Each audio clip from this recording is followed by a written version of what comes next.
Good evening to you all. It's a real pleasure to be here, although I'm not quite sure why I'm here.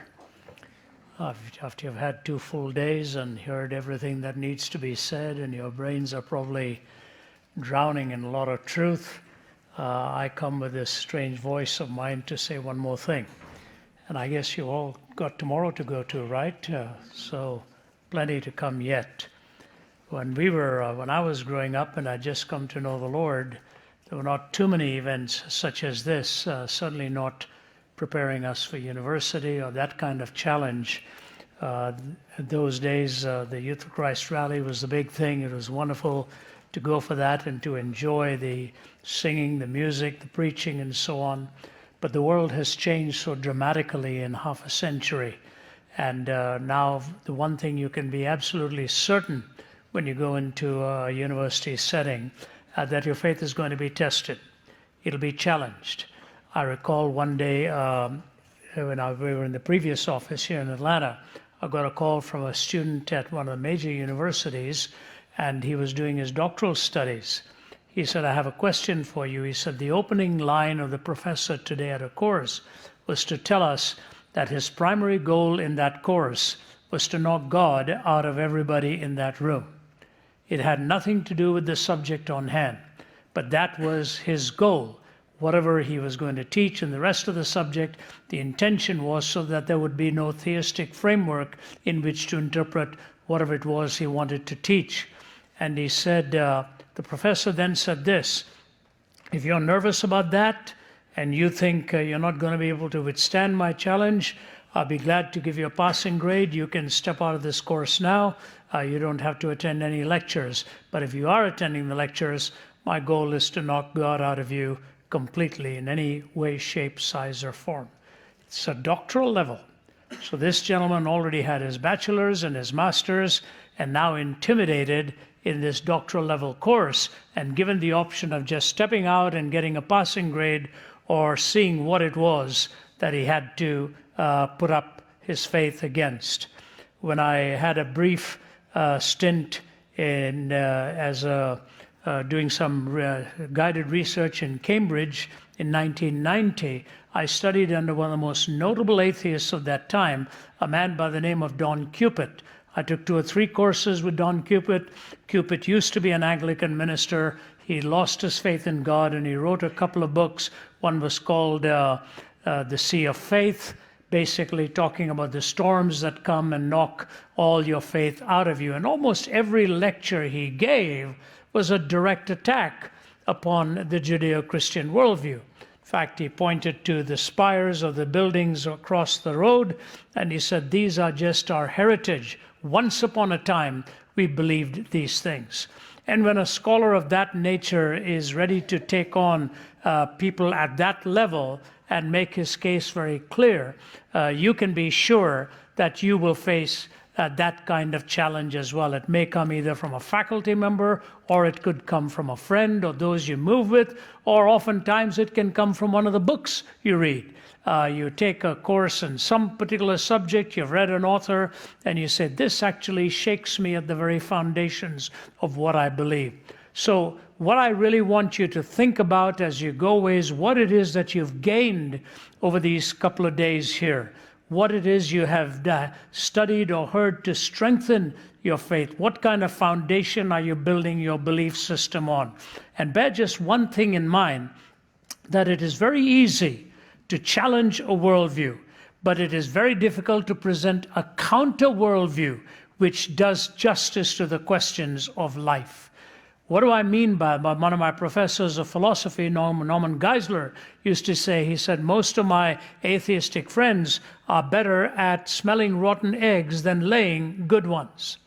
And his point was, it's easy to make fun of or knock something out, but what do you put in place that answers the basic questions of life, of origin, meaning, morality, and destiny, and will do so with truth on the particular questions and coherence when all of the questions have been answered. I hope these days have been helpful to you, and may I just make a daring suggestion on behalf of the rest of the team. Once you're in the thick of the fray and you're facing some really strong headwinds, I hope you will feel free to call some of our speakers out here.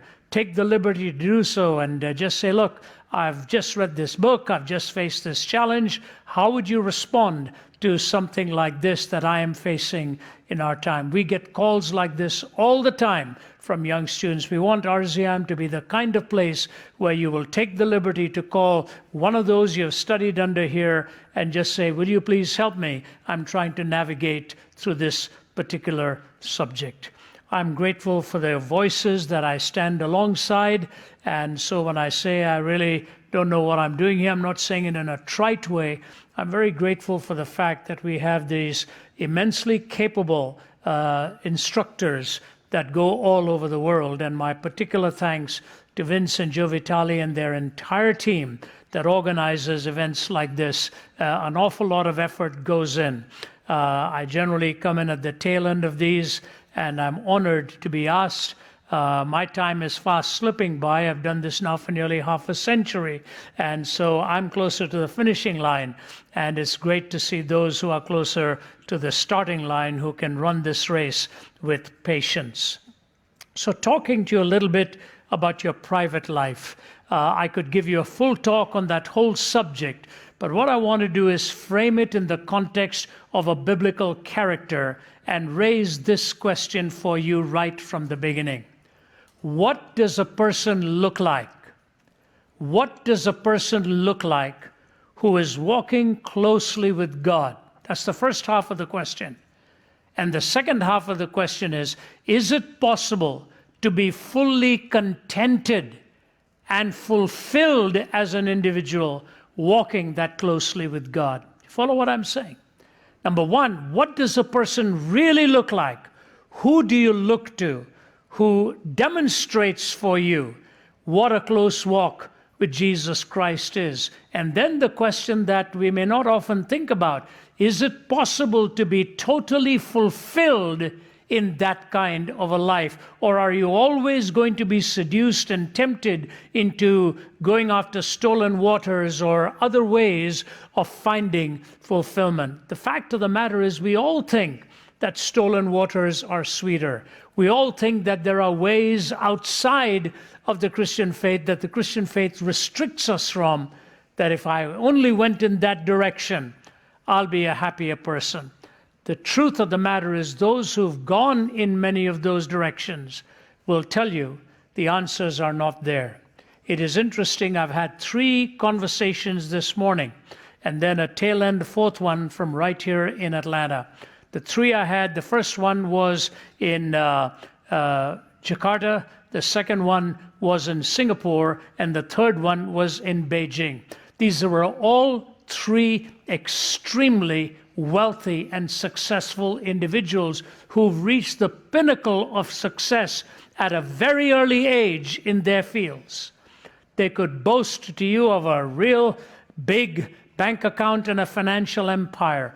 All 3 of them said the same thing before I hung up. One of them I'd called to just have a time of prayer with him.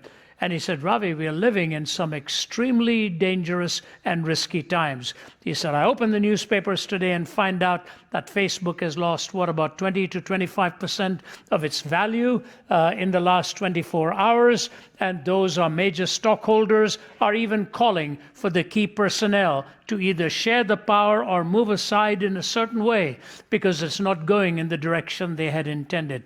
Once upon a time, at the top of their game, icons, and all of them saying, it's not looking good. And one of them telling me, I feel so stressed out, not just because I feel I might lose a lot, but the hundreds of people that depend upon me in my work, that they will lose a lot in the process as well. So what were they all talking about? One talking to me about coming and speaking to their leadership, another one talking for the need for prayer and wisdom, and a third one basically advising me on how to think of the future and how to prepare the ministry for the future as well. The answers are very similar. The struggles are very similar. And to those of you in your teens and 20s, I just say to you, you're looking at a world changing at an enormously rapid pace. And overnight, things change dramatically. Yours is a very high-risk world because of the drama and the speed of change. Had the privilege of praying with a couple of you before I came down here, and that's really what it's all about. Sanj brought a couple of them over to my room, and looking at a couple of these young men sitting amongst you now, to pray with them and to find out that their dad had sent them here and hoping that they would somehow find a change in their lives. It's so gratifying when you can look at an 18 and a 19-year-old and see them with their heads bowed, recognizing that only before the feet of God can you really ultimately go and stand in any way in the public arena. So what does a person look like? I want to read for you a few verses from the book of Daniel and challenge you with three major thoughts. I promise I won't keep you long because you've already heard so much, but here's what I want to ask you to think about as you're listening to this message. Be open to what God has to say to you. Just say, God, you speak to me. And if you want me to make a move in your direction this evening, if there's something I'm still holding on to that's really keeping me from enjoying the fullness of my life with you, you show it to me and give me that instruction in my heart to break away from that and move unhindered towards you. Setting aside the weight of sin is what the Bible talks about, and running the race with patience. So what do I want you to think about? You know, years ago, I remember seeing a long-distance race for bicyclists. It was about a 100K race, and they had these little bags strung over their shoulders with bottles of water and other probably sugar fluids and so on to keep in that heat, to keep that pace going. And what fascinated me was as they were coming down to the last 2 or 3 Ks, after doing 90 to 97 of those, every one of them did about the same thing at that certain point. They were neck and neck. They dipped into the back of their bags, took every bottle they could reach, and thus flung it out onto the side of the road they were riding. I thought, what is all this littering going on for? Almost in unison. But they were doing it all for one reason.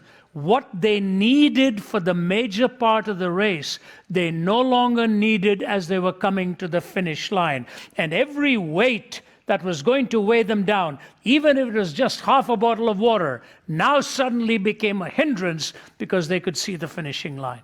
So the picture I want you to think about it, what is it that's hindering you from being that kind of person that God wants you to be? Are you willing today to just cast that weight aside? However good it was or helpful it was at one time, you realize if you're to finish this race well, it is no longer going to be a help to you, and be willing to shed that weight.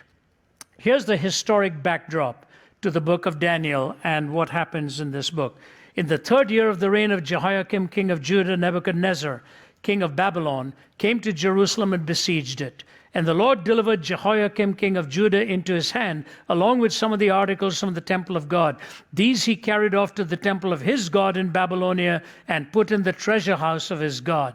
Then the king ordered Ashpenaz, chief of his court officials, to bring in some of the Israelites from the royal family and nobility. Notice now, please, young men without any physical defect, handsome, showing aptitude for every kind of learning, well-informed, quick to understand, and qualified to serve in the king's palace. He was to teach them the language and literature of the Babylonians. The king assigned them a daily amount of food and wine from the king's table. They were to be trained for 3 years, and after that they were to enter the king's service. Among these were some from Judah: Daniel, Hananiah, Mishael, and Azariah. The chief official gave them new names. To Daniel he gave the name Belteshazzar, to Hananiah Shadrach, to Mishael Meshach, and to Azariah Abednego. But Daniel resolved not to defile himself with the royal food and wine, and he asked the chief official for permission not to defile himself this way. Belteshazzar meant the prince of Baal, a different god to that. But Daniel meant God is my judge. So his name was changed for him. The language was being changed for him. The literature was being changed for him. The philosophy was being changed. So you see what's happening is Nebuchadnezzar comes in, raids the city, takes its choicest young people, and he's reprogramming their minds to speak differently, to think differently, to act differently, and even gives them a completely different name. He is changing their identities so that he could co-opt them for his purposes away from God's. It's a thorough reprogramming that's going on. First of all, he took the best of them, because he was going to use them to influence all the others that had come in captivity. And if you could change their language, language is that with which you utter the deepest feelings of your soul. And he was reprogramming them with a different terminology so that the expression of the soul would be different. And the literature is where you get the stories of heritage of the past and all the illustrations that inspire you. And the very philosophy, how you think, how you determine truth. This was a designed program to take the young, win them over, and then use them in turn to change the culture that had been enslaved. It's brilliant thinking on the part of Nebuchadnezzar. He knew exactly what he was doing. And you know, to you as young men and women, let me say this: those who seek to instruct you in a way that takes you away from God, they will want you to change your language. They will want you to change the literature you read. They will want you to change the philosophy and what it is that you believe and how you come to truth decisions. If they can take away that undergirding and that underpinning, they've changed you, and then you will be used in turn to change others. It's this incredible dramatic effect and the power of the young. Never underestimate how much power you have as a young man or a young woman, as an influencer. That's why the advertisers go for you. That's why the music goes for you. That's why the film industry goes for you, because they know the capacity to use you for their purposes is huge. And they want it done by undermining whatever substructure you bring with you into that arena. What is it that Daniel did? They made 3 decisions that I think are critical for your private life.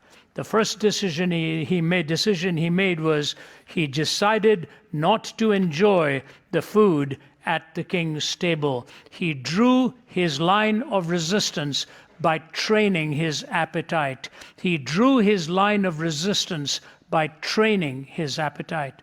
We think our appetite is only trained for our weight and how it is we look, but the appetites that we develop every day develops our hungers and our desires as well. What it is that's planted in the imagination, your inward eye, is that which you seek after and want more and more and more. And the irony of that is this: even if it is something that you know has let you down, you still keep going back to it. It has that strong hold of pulling you into its orb. I say to you, especially as the young, what you have access to today can train your appetite in a way that in the years to come could cost you in very, very great ways.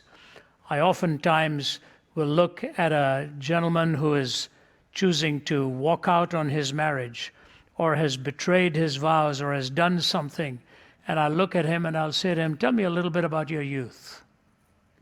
Tell me what you were like as a young man. What is it you flirted with long before you got married? And 9 times out of 10, you'll find out that the habits were already there when they entered into this relationship, and these habits then wreaked havoc because they could not honor the relationship no matter how desperately they wanted. So in other words, the pattern for 20 years from now in how you relate to the most serious relationships are actually being set in place right now. That's exactly what is happening. If you learn to work with your conscience and somehow appease it and work away from those things, then 10 years down the line, it is easier to walk away as well from any commitment that you have made. I often give this illustration about a telephone call that I received late one night. And this was a man who was a surgeon. He used to operate on broken bodies quite a bit. And on this particular day, he had a patient, and something went wrong in the process. And my family will tell you after 9 p.m., my worldview changes. I'm not a late night guy. I'm an early morning guy, but after 9 p.m., I just like to be horizontal and get some sleep, get this day over with. I'll start this day early tomorrow. So anybody who phones me after that hour is either a wrong number or somebody who's really got an emergency or someone's trying to mess with my life. And this was an emergency. So I picked it up. I said, "What's going on?" He said, "I've had a horrible night." He said, "I've had a horrible night. I'm sorry to even wake you up." He said, a woman was brought into the emergency room here. The paramedics brought her in. He said, "Rav, I want to tell you something. I have never seen a body so battered, the bones so shattered, so bruised. She was obviously terribly beaten up. When she was brought in, the paramedics said to me, 'Doc, it's not going to work. She's gone.' And the nurses also said, 'I think you're wasting your time.' He said, 'But I looked at her broken body, and I thought to myself, no way. As a doctor, I'm going to walk away from this. I'm going to do my best to rescue this life.' So he quickly scrubbed, and he said, the only way I could do something emergent was to cut the side of the rib cage, get my hand into that chest cavity, and hold the heart in my hand and start giving it a direct massage, just in order to get that heart beating.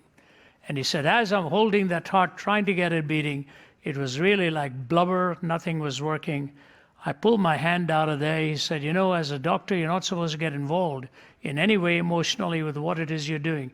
You have to stay distant from it or you won't do your best. He said, but when I walked away, I couldn't keep the tears from running down my face. I thought, who did this to this woman? What happened here? And he said, just then a nurse came by and she said, Doc, I think you better look at this. This is the bag that belonged to her, and emptied everything out. It was drug paraphernalia. I don't know whether she got caught in a drug ring or whether she was a junkie herself. I don't know what this story was, but he saw all these used horrible needles being dumped out, and she was beaten up by somebody so badly.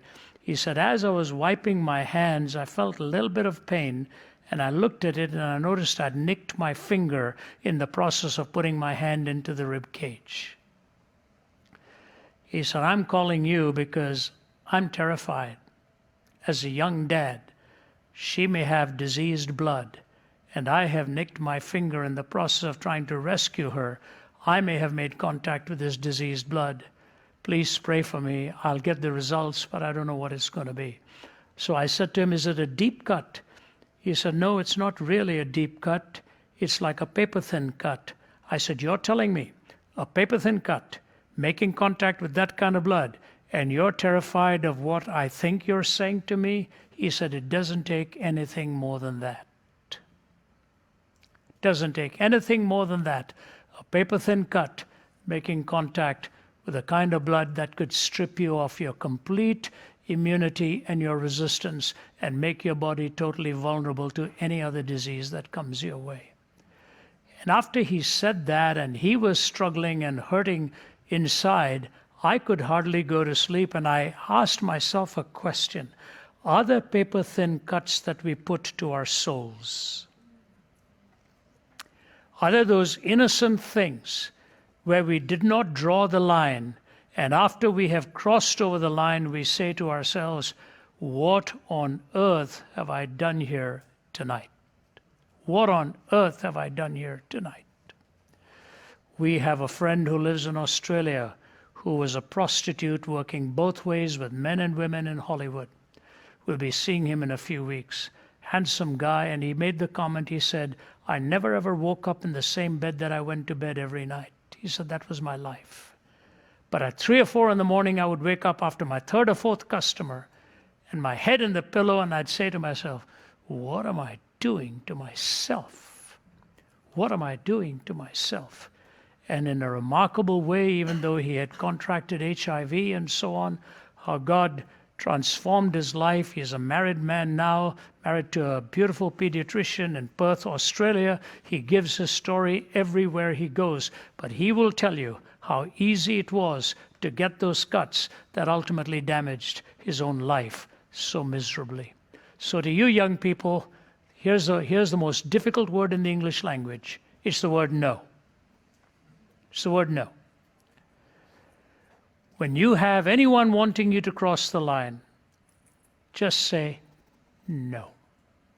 I do not wish to move in this direction. If you want a thrill of this nature, I tell you what, I'll offer you a substitute.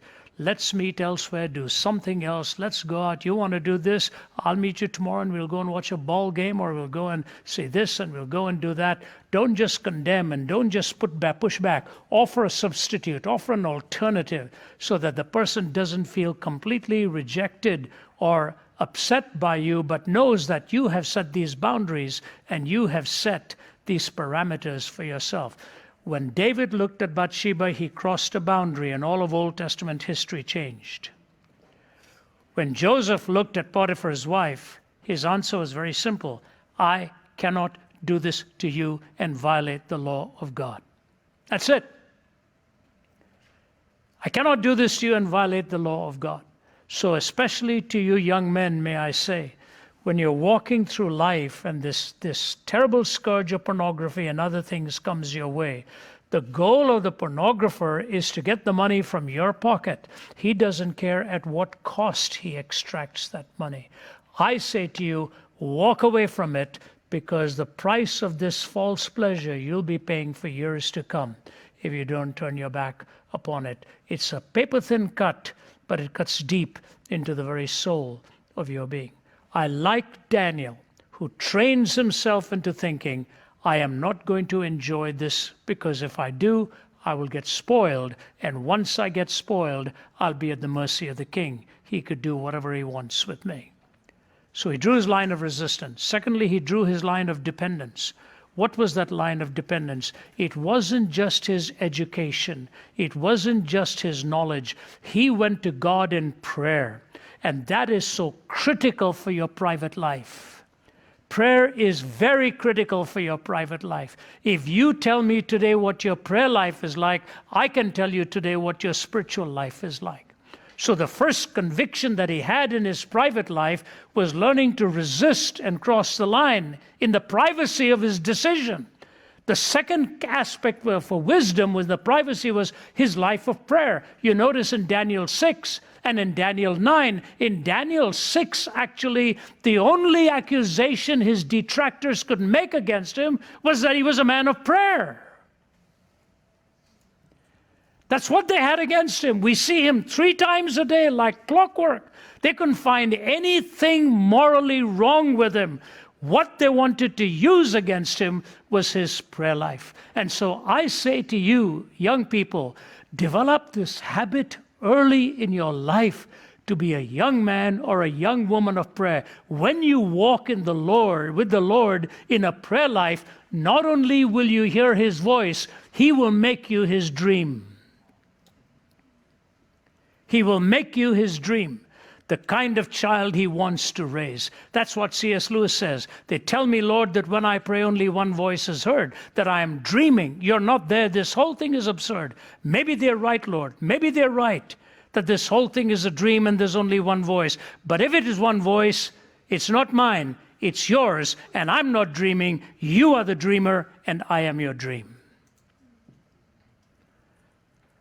You are the dreamer, O Lord, and I am your dream. If I could make one challenge to you at the end of this study, it is this. Make up your mind every day to begin your time with God. It's much wiser to begin with God and then look at the world through his eyes rather than going into the world and looking at him through the world's eyes. Your day must begin on your knees. You know, Nathan Betts, my nephew, his mother is my sister Prem. And he lost his father a couple of years ago. And it was a sudden death of a wonderful man. He lived such a beautiful life. And every Sunday morning after they went to the early service, he and his wife would go out for brunch or lunch or whatever. This day he said he was not feeling too good. And she said, then let's go home. I'll get some toast and tea and whatever. He said, let's do that. He was not a guy to complain. He'd almost never been unwell. So he comes home and he goes into the deck, takes the Bible. He's just come from church, takes the Bible, puts it on his lap, and he's reading. She goes to the kitchen to get some toast or something like that. By the time she came back to the deck, he had fallen over backwards and he was gone. Just like that. And my sister, who was so shaken, my younger sister, and had me speak at his funeral, she paid the greatest tribute to him that anybody could ever pay. Do you know what she said? I've been married to this man for 40 years. I don't recall a single morning, but that when I woke up, he was either on his knees or singing in prayer with the Bible on his lap, talking to the Lord. 40 years. Never woke up to any other sight but that. And she said it was fitting the way he went. His last breath was taken with the Bible on his lap, talking to the Lord. David Livingston, send me anywhere, only go with me. Lay any burden on me, only sustain me. Sever any ties but the ties that bind me to your service and to your heart. And through it all the words of God came to me. Lo, I'm with you always, even unto the end of the age. Till the closing days came and he was racked with pain and fever. And two of his African national friends who took care of him while his body was caving and loved him so much, took him into his little place of dwelling. And they wanted to stay with him. He said, no, I want to be alone with God. They stepped out. He got on his knees. They looked in a little later, and he was still on his knees. Came back, looked in again. He was still on his knees. They said, it's not right. He needs to get to bed. They went and shook him on the shoulder to get to bed. He was gone. He died on his knees. No, not a perfect man. Probably many mistakes were made. But he wanted most of all to live in the presence of his Lord.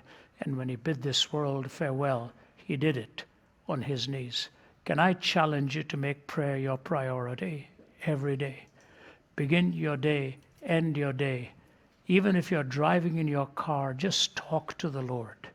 Get a glimpse of his presence, because that's where you will get wisdom. So he drew his line of resistance. He drew his line of dependence. And lastly, he drew his line of confidence. He didn't care what was ultimately going to happen to him. He really didn't. He said, what I wanted to say is this: whether they kill me or not, whether God delivers me or not, I don't know. But I will not bow my knee to a false god. Whether God delivers me or not, I don't know. But I will not bow my knee to a false god. He took his stand. On his knees, on his feet, in his walk. That's what his private life was like. From an eager way of disciplining his appetite, to the way of disciplining his prayer, to the way of disciplining his trust. And his trust, he said, I don't know what's going to happen, but I'm not going to bend my knee to this false god. You know what the net result was? 3 monarchs in a row followed him and gave their lives to God. He never crossed over. He never crossed over. And the beautiful thing about Daniel's life is that when you study his history today and see all that he accomplished in changing and getting his people back, it was a remarkable story. You can be used by God to help people cross over from their side to yours, because your side is really not your side. Your side is the side you want to follow for God. What does a person look like who walks in faith? He looks like Daniel. He's made his decision of what he's going to desire. He's made his commitment to be daily with God. Several times a day, he's made his decision. Even if they kill him, he is not going to give up his faith. You know, today I was talking to a very prominent ball player who was inducted into the Hall of Fame. I won't name him. He's a good friend. We were talking today, at least texting back and forth today. And I said, I'd love to have a meal with you sometime, you and your wife, me and my wife. He said, I'd love to, Ravi, let's do it. And out of the blue, he sends me this. And I wrote back and said, wow.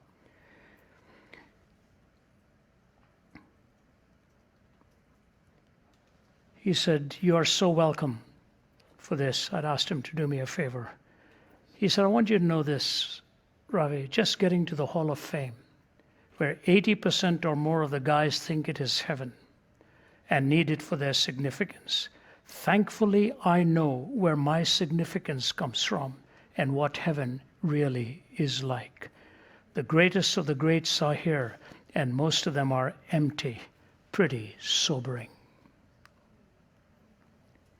The greatest of the greats are here, and most of them are empty. It's pretty sobering. This is a Hall of Famer. If I named him, most of you have heard his name. But what I want to say to you is this, that he recognizes in his own heart that being inducted into the Hall of Fame was a noble accomplishment. You play that game competitively, nothing wrong with it, but it's not what they make it out to be. You can have a great ministry and you can be blessed with great colleagues, but that's really not what it's all about. What it's really all about is, what does Jesus think of me? What have I done to make him proud that I am one of his own and delighted to be a follower? And so with all of your seeking and all of your ambition and all of your pursuits, draw the lines in the right places, the line of resistance, the line of dependence, and the line of confidence. And your private life is where these lines are really drawn. Those of you who see me in public have no idea what I'm like in private. God does. God does. And I encourage you today to make that commitment and say, I'm going to be the man in private that will one day receive the divine accolade, well done, thou good and faithful servant. When I get a little text message like that, I get all teary. Here's a muscle-bound guy. The accolades of the world are his. The millions are his. And he says it's empty. What really matters is what God thinks of me and my relationship with God. Oh, that all of us might be like that. So here's what I'm going to ask you to do. In a moment, I'm going to ask you to prayerfully consider this. Many of you have made a commitment, but as one who has lived and had my being for nearly 50 years in apologetics and evangelism, I would love for the opportunity to pray for you and see a demonstration made right here tonight so that the world might know a large number of you stepped out to make that commitment to say, Lord Jesus, take me and use me where you want me. If you have never committed your life to him, tonight's the night to do it. If you have, tonight's the night to come and say, nothing in my hands I bring, simply to thy cross I cling. I am totally surrendered to you and your service. So please stand with me. And as the instrumentalist plays, if that's your commitment tonight, just step out and come to the front. I would love to pray for you. Make this the moment that you are really surrendering to God. Do that. Please do. Think it through carefully, what this may mean for you. Please come.